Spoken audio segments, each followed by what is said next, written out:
And we're live in Oklahoma City, Oklahoma. No, we're here in Fort Worth, Texas, y'all. What's up? It's Isaiah Kane Galindo. Hope you guys are doing swell. Let's go ahead and jump straight into it.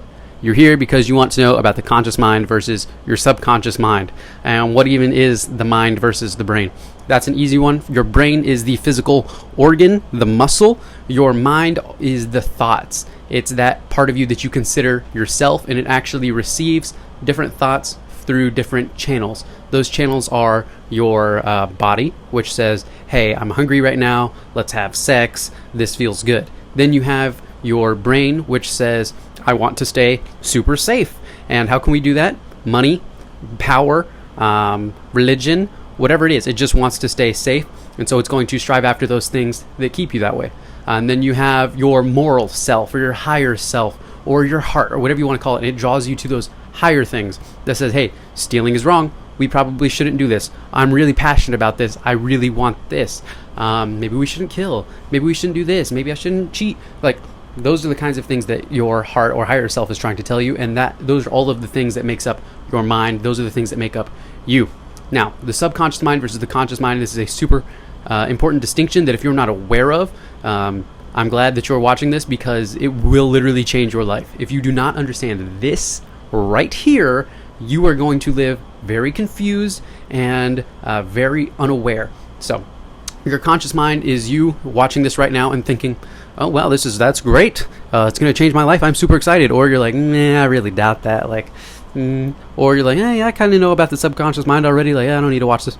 Keep watching. Okay, that is your conscious mind talking to you. Your subconscious mind are those beliefs that say, I'm a 6 foot Hispanic male. I'm not 6 foot. I'm 6 foot. I'm 5'6". It says I'm a Christian and there is a God, and it says that I'm not good at math and I love drawing, and these types of people do these things these ways. It's just those parts of you that are just beyond your conscious mind. It's, whenever I say this word, I'm going to put inflection on this voice, and it's those patterns and those habits that have just been done over and over and over.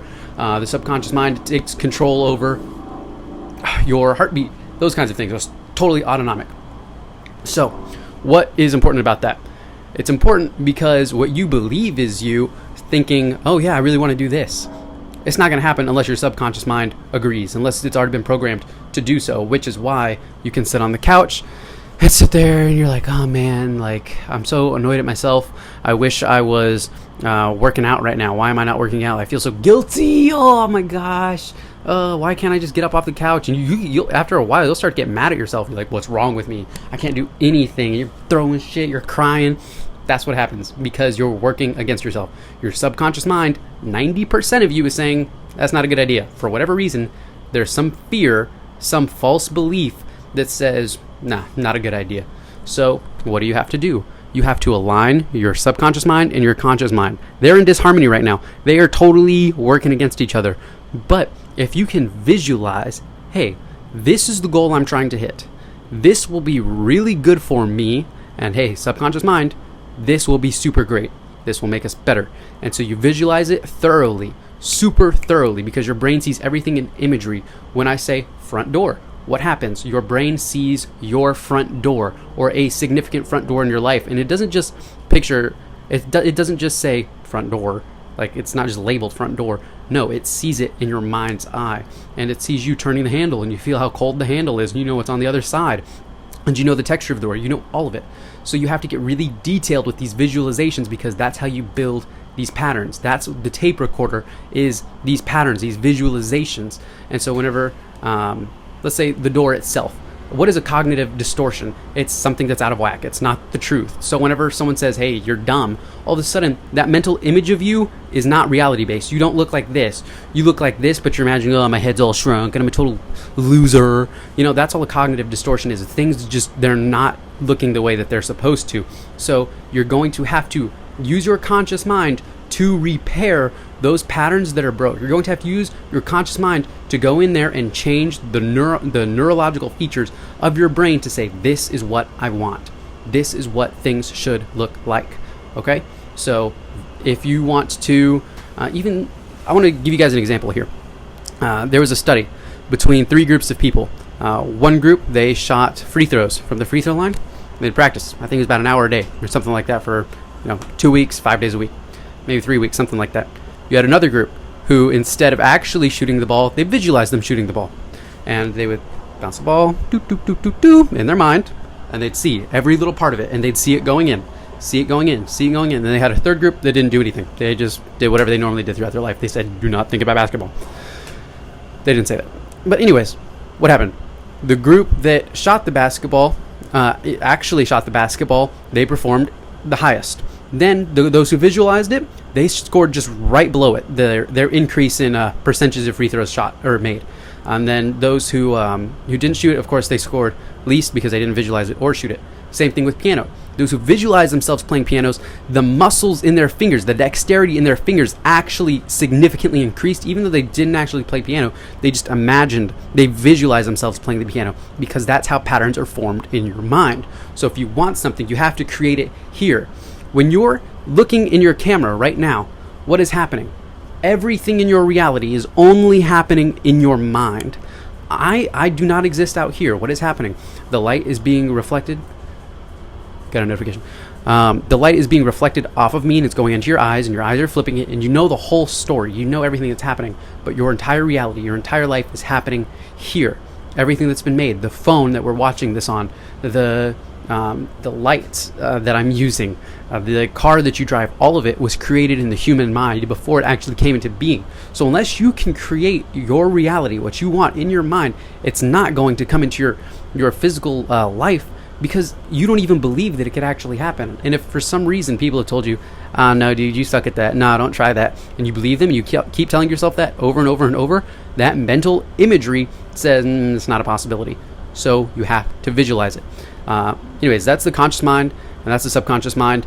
And the easiest way to beat or to reprogram the subconscious mind is to visualize. You're going to have to visualize. And so, yeah, if you have bad habits, that's one route.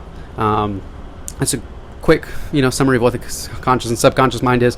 That's one way to beat habits. That is one of the best ways to beat habits. That's actually based on neurolinguistic programming, which is something that I may or may not talk about in the future.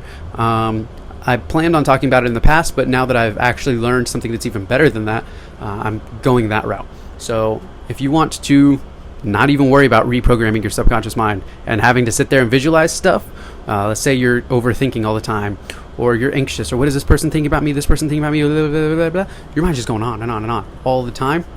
Dude, raise your energy. Why are you feeling guilty? Why are you feeling stressed? Why are you feeling anxious? Why don't you know what to do? You're overthinking, man.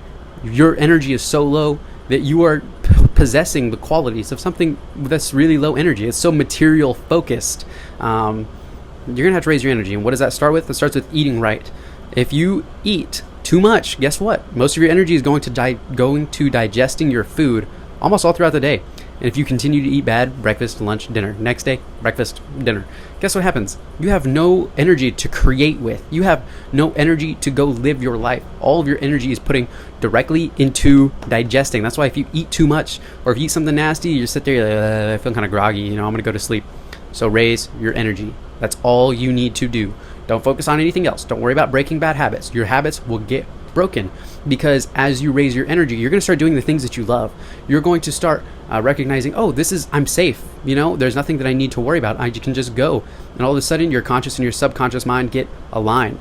So don't worry about breaking individual bad habits. If you have a bad habit of sleeping in too late or not eating right, what happens whenever all of a sudden your subconscious mind and your conscious mind are aligned? Now they're like, I don't want to sleep in late. That's not good for me. I want to go do this instead. And you're driven to go do this. And I'm sure you guys have all experienced this. If, you're working on a school project that you actually really love, or there's a hobby that you're really feeling, or a new game comes out that you were just in love with, that if there's something that you actually love doing and you're focused entirely on it and you're totally involved with it, what happens? There's no bad habits that are in the way. No, you're going to go do it. So raise your energy, and aligning yourself towards something becomes super easy. And all of a sudden there's no breaking bad habits. For example, my cousin Chris, I'm going to use Chris as an example. I hope he doesn't mind, but he's amazing. Now, for quite a while, he had these struggles where he would sit down and watch anime and YouTube, and he would just feel awful about himself. He's like, dude, I don't know why. Like, I want to do so much more, but I can't. So I was like, you got to find a goal, something that you're going to want to work towards. And it took quite a while, and it was even my doing. But out of synchronicity, something came up, and he had the opportunity to work towards getting an apartment. And all of a sudden, guess what happened? Dude went from sleeping in too late, staying up too late, watching YouTube, watching anime. All of a sudden, his brain said, okay, we have to work towards this. Now, in the matter of a few hours, the dude totally different. Now he's working 60 hours a week. I don't know how much he's working, but he's working more than full time, or he's working more than 40 hours. And he's going ham, dude. He's going ham. He's asking, hey, can I work more hours? Sure, but you're going to have to go to this other location. Great. I don't mind because I have something to work towards, okay? So find something that you want to work towards. Raise your energy. You don't have to worry about the subconscious mind and the conscious mind. You don't even have to. You're not going to have to worry about breaking bad habits because they'll get broken. All right? All of those things are just the manifestation of having low energy. So that's all I got to tell you guys today. Hope you're doing good. Love ya. Stay high, y'all. Stay high in life. Stay high in life. Don't smoke. You don't need substances. Like I said, it all happens in here. But don't worry about what other people are saying. Just focus on doing you, working towards whatever you're going to work towards. Raise your energy. You're fantabulous. Peace out. Like and subscribe.